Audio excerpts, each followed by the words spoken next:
ধন্যবাদ এবং স্বাগত জানাচ্ছি আরটি ভিডিওতে। আজকে আমি কথা বলবো কাউন্সেলিং কখন করা উচিত। বিষয়টি আসলে খুবই ইম্পর্টেন্ট, কারণ আপনারা অনেকেই কনফিউশনে থাকেন। বিভিন্ন রকমের মানসিক সমস্যার কথা বলেন, লক্ষণগুলোর কথা বলেন। কাউন্সেলিংটা কি ওই সময়টা আপনার দরকার কিনা সেটা তো আপনার জানার দরকার আছে।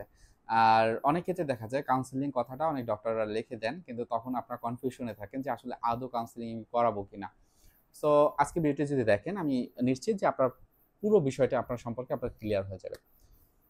কাউন্সিলিং হচ্ছে একটা মেডিকেল টার্ম, একটা ক্লিনিক্যাল টার্ম, এবং সেই বিষয়টি যারা প্রফেশনাল কাউন্সিলিং সাইকোলজিস্ট রয়েছে তারা কিন্তু অনেক দিন ধরে প্র্যাকটিস করে, পড়াশোনা করতে হয়, পড়াতে হয়, নিজেরা শিখতে হয়, ট্রেনিং করতে হয়, এরকম একটা বিষয়। এখন কাউন্সিলিংয়ের বিষয়টি যখন আমরা বলি, তখন আমি এই যে আছি একজন কাউন্সিলিং সাইকোলজিস্ট, আমাদের অনেক বছর ধরে পড়াশোনা করতে হয় এবং সেই পড়াশোনাটা কন্টিনিউয়াসলি করতে হয়, আমাদের অনেক ট্রেনিং করতে হয়।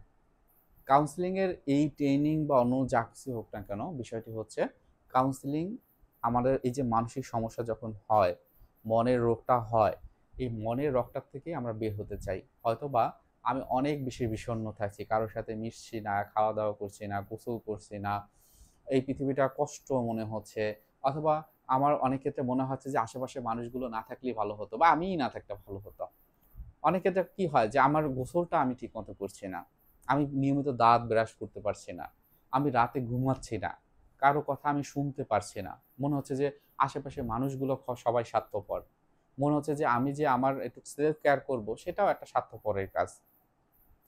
আমার সব থেকে কাছের যে ব্যক্তি, সে ব্যক্তি তো আমার সাথে ভালোভাবে কথা বলছে না, তার মানে আমার পৃথিবীতে থেকে বেঁচে থেকে লাভ কি? এই যে বিষয়গুলো যখন অনেক বেশি সমস্যা তৈরি করে, তখন কি হয়, তখন কিন্তু আমাদের সামাজিক যে প্রেক্ষাপটটা সেটা কিন্তু আমি ধরে রাখতে পারি না। আমার সমাজে একসময় খ্যাতি ছিল, সবার সাথে মিশতাম, পড়াশোনায় ভালো করতাম, ব্যবসায় ভালো করতাম, সেটা আস্তে আস্তে কমে যাচ্ছে। এই যে কমে যাওয়াটা, এটাকে কি করতে চাই আমরা, কিন্তু আরো প্রোডাক্টিভ করতে চাই। তাহলে এই সময়টা কিন্তু আপনাকে কাউন্সিলিং এ আসতে হবে। এখন এই যে কাউন্সিলিংটা, আরো কিছু বিষয় কিন্তু আপনি খেয়াল রাখতে পারেন। আপনি আপনার যে মানসিক সমস্যাটা হচ্ছে বা সমস্যাগুলো হচ্ছে, সেক্ষেত্রে আপনার শারীরিক কোনো সমস্যা হচ্ছে কিনা। শারীরিক সমস্যাটা কিন্তু মনের রোগ যখন হয় অনেক দিন ধরে, তারপরে শারীরিক সমস্যাটা আসে। আবার অনেক ক্ষেত্রে অনেকের কিন্তু শারীরিক সমস্যার ক্ষেত্রেই মানসিক সমস্যা হয়। আবার অনেকের কোনো রোগই নেই, তারপরও তারা মনে করে আমার অনেক বড় রোগ হয়ে গেছে। এগুলো সবগুলোই কিন্তু মানসিক সমস্যা, এবং সেক্ষেত্রে কাউন্সেলিংটা দরকার হয়। শরীরের ক্ষেত্রে কি হয়, হয়তোবা আপনার বুক ধড়ফড় করে, মাথা ঘেমে যায়, শরীর ঘেমে যায়, আপনার মনে হয় শ্বাসকষ্ট হচ্ছে, মাথা ভার হয়ে থাকছে, কারো কথা আমার ব্রেনে নিতে পারছি না, আমার পেট খারাপ হয় অনেক ক্ষেত্রে। অনেক বেশি অ্যাংজাইটি বা প্যানিক অ্যাটাকের মতো ঘটনা থাকলে, ডিপ্রেশন থাকলে অনেকে কিন্তু দেখা যায় পেট খারাপ হয়ে যায়। তো এই বিষয়গুলো যদি কারোর ভিতরে অনেক বেশি থাকে, সেক্ষেত্রে কিন্তু ধরতে হবে আপনার সাইকোলজিক্যাল বিষয়গুলো আপনার ফিজিক্যালি সমস্যা হচ্ছে। তাহলে এটা হলো।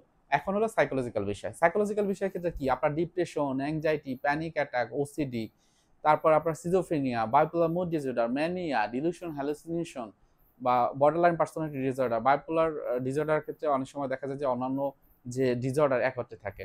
অনেকের ক্ষেত্রে যেটা হয় যে এই যে পার্সোনালিটি ডিসঅর্ডার হোক বা অন্য যে ডিসঅর্ডার, সেক্ষেত্রে কিন্তু আপনাকে কাউন্সেলিং নেওয়া দরকার হয়ে পড়বে। এরপর যেটা আসে সামাজিক ক্ষেত্রে, সমাজের মানুষের সাথে চলছেন না, মিশছেন না, পৃথিবীটা কেমন চলছে, মানুষগুলো ভালো না, আরে মানুষ এত ক্রিটিক্যাল চিন্তা করে কিভাবে, সব মানুষগুলোই খারাপ, এই যে বিষয়গুলো যখন আপনার মাথায় কাজ করে, তখন আপনি মানুষের সাথে মিশছেন না, তার মানে আপনার সামাজিক যে স্বাস্থ্য সেটা কিন্তু ভালো থাকছে না।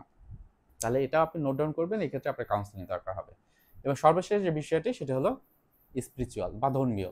ধর্মকর্ম আপনি আপনি না করেন, বর্তমানে করছেন না, আপনার পূর্বপুরুষরা করতো, আপনার মা বাবা দাদা দাদি সবাই করতো, আপনার তারা হচ্ছে ধর্মকর্মের প্রতি বিশ্বাস ছিল, কিন্তু আপনি ধর্মকর্মের প্রতি একদম অবিশ্বাস ছেড়ে ফেলছে। ধর্ম কথা শুনলেই আপনার মাথা নষ্ট হয়ে যাচ্ছে, এটা কি অবস্থা, এটা কেন, এটা সম্ভব না। তাহলে এই বিষয়ে যদি কাজ করে, আপনাকে অবশ্যই প্রফেশনাল কাউন্সিলিং সাইকোলজিস্টের কাছ থেকে কাউন্সিলিং নিতে হবে। সবসময় খেয়াল রাখবেন, আপনি বা আপনার আশেপাশে যদি এরকম কোনো সমস্যা হয়ে থাকে কারো, যত দ্রুত সম্ভব কাউন্সিলিংয়ের ব্যবস্থা করবেন। কাউন্সিলিংয়ের মাধ্যমে এই একটা মানুষের জীবনটা বেঁচে যেতে পারে।